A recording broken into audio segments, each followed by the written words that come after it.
So it's another awesome day. I attended Lincoln University. I'm on my way down to Lincoln University driving the New Jersey Turnpike, and the nostalgia is incredible. Having attended the first historically black college in the nation is truly an awesome privilege. But most importantly, the rich and intense history of black global history that is taught at this wonderful institution is truly a privilege to participate in continuing to empower it, to advance it, and to expose new students to their ability to advance themselves, and providing them the tools, advanced technological tools, to be able to do that under the Osei Rubie Technology Scholarship.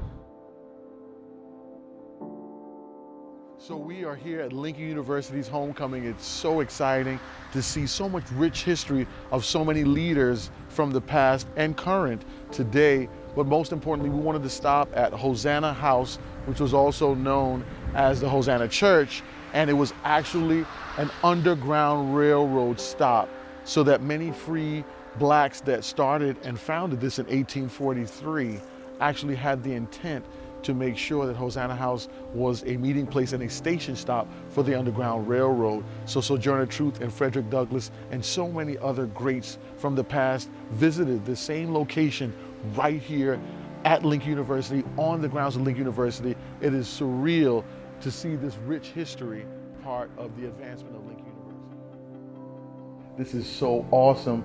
I am privileged to be here with Dr. Allen, the president of Lincoln University today, and we're going to have a conversation in regards to bridging the digital divide, and most importantly, creating bridges of empowerment for our people here and our students at Lincoln University, which we both were students of Lincoln University. So good morning, Dr. Allen. Good morning. Again, thank you for the opportunity. At Lincoln, we serve a wide range of students. So we have students who come from the lowest socioeconomic, so we have about 65% of our students are Pell eligible. Those are students who come from families that have $40,000 or less in annual income. And then we have students ranging all the way up to some of the upper economic levels, but 97% of our students receive some kind of financial aid to help them matriculate through Lincoln. Well, thank you for that. And the reason why it's so important for our audience to understand the profile is the Osei Rubie Charitable Fund that my son and I, Nadia Rubie, created this year in 2019. In January, we've donated to date $100,000. And Lincoln University is the largest recipient with the $25,000 technology scholarship that we created. So essentially, the $25,000 will be distributed over 10 years to a student based upon financial need, as we just discussed, and they will receive a MacBook Pro or the equivalent in a PC environment. So how, Dr. Allen, do you see the Osei Rubie Charitable Fund donation and the technology scholarship that we created together? How do you see that impacting the profile that you just described? So I think it'll have a tremendous impact. It's one thing to get yourself into college, and it's another thing to be able to have the tools that you need to matriculate. And in this world that is rapidly changing, it's global, it's fueled by science and technology, being able to be connected to the world, the digital world in particular, can make or break a student. While we have labs on campus and have other facilities, just to be connected is so important for students today. Sure. It helps them to see what the world is like. It helps them to understand what their competition is, and quite frankly, with technology use on this campus, it really helps them to stay ahead of their work. And so any student who receives a gift like that, especially a student who comes from a family where that's extra, people are struggling just to pay the tuition. So even when we have a fully Pell eligible student and they get access to all the federal and state grants and loans, an in-state student still has about a $1,500 gap. So we have to first try to close the gap in order to keep them here. And for that reason, we have developed this need-based scholarship fund. A long time ago, everyone knew Lincoln. We were the first historically black college to offer a college degree. We were known for creating leaders, and we did that. Thurgood Marshall's probably one of the best examples, but when you think about Nkrumah and Ezekwe, and they went back to Africa and did the same thing. So Lincoln has always been a place to create leaders. And again, as we increase our graduation and our retention rates, because those are the things that really define you in terms of reputation, it is also really very important that we talk about how invested in this institution our alum continue to be. And so as we, as I said, are 7th among all ranked HBCUs for alumni participation, that's a major, major point.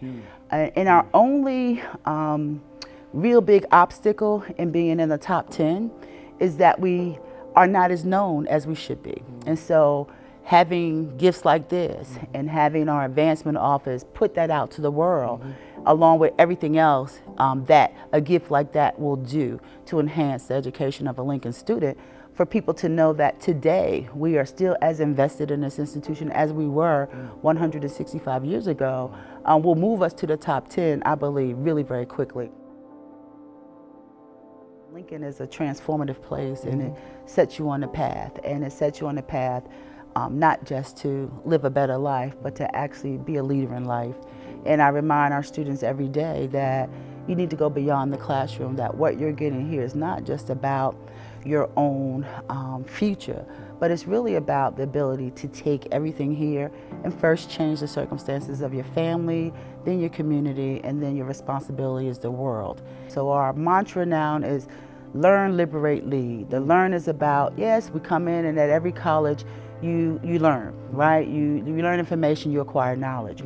But we want to point to the fact that with that knowledge, we want you to become a very liberated critical thinker. We want you to be independent. And so that means you don't take everything that your professor says and it becomes gospel. It's your responsibility to think that through and to bring some new and novel insights. And once you do that, you have the kind of independence and intellectual thought to be able to go out into the world and sit at a table and say, you're not asking this part of the question. So as we worry about things like Black Lives Matter, immigrants at the border, global warming, and any of the big issues, you can't be in that conversation simply because you know stuff. You're in that conversation because you have taken what you've known and you've moved it to another level because you are an independent critical thinker. We wanted to take a moment to interview Elisa and get her insights on the new laptop she received. So the Osei Rubie Charitable Fund has donated $25,000 to Lincoln University, and this is the first year and the first recipient of that scholarship. So Elisa, can you walk us through what the experience was when you first received the computer and how you felt about it? When I received the computer, I honestly thought it was a joke. Like, I thought that they actually weren't going to give me the computer. But when I actually got to the financial aid office and got the opportunity to meet with her, and she told me that I was about to get a computer, I was excited. This has been a very long 5 years, I have to say, because I was originally supposed to graduate last year, and I thought that it was going to just be like boom, boom, boom, structure, structure, structure, but as life normally is, it's nothing like what you planned out. Like, nothing goes exactly the way that you have planned. Like, my life in college has not gone no way that I wanted to go. Like, and I even like getting like a little emotional because this has really been like, college has really been hard. Like, it's really been hard for me. It's a lot that I had to go through, a lot of things I had to learn, a lot of experience that I've had gained. Sorry. Because experience teaches us different lessons, and the lessons we take for the rest of our life. So I'm grateful for everything that I went through, because everything happens for a reason. Whether it's good or bad, I'm grateful for everything. But to like end my college year with receiving a scholarship in the form of a computer, I just would have never expected it to go like this. Like, I'm truly grateful for it to end that way and to be able to transition to the next phase of my life, bringing something from the old phase that's not something that's bad. It's actually positive. Exactly. As like a Black community, we don't tend to give back to where we came from. But we have to, because that's the only way that we empower one another. we can make the companies grow and do better at life. Sure. That gives us the extra oomph, Right. per se, Right. because someone's helping you along the way. But it's always like a disconnect because everybody doesn't understand. They don't understand where the money's going, or what they need to donate for, or they graduated, or they didn't have the best experience at the college, so they don't feel the need to donate because they just graduated and they're just done and they're over with the college. But from this, you can truly see that donating back to your university can benefit someone in the long run. Absolutely. Whether you may realize it now or not.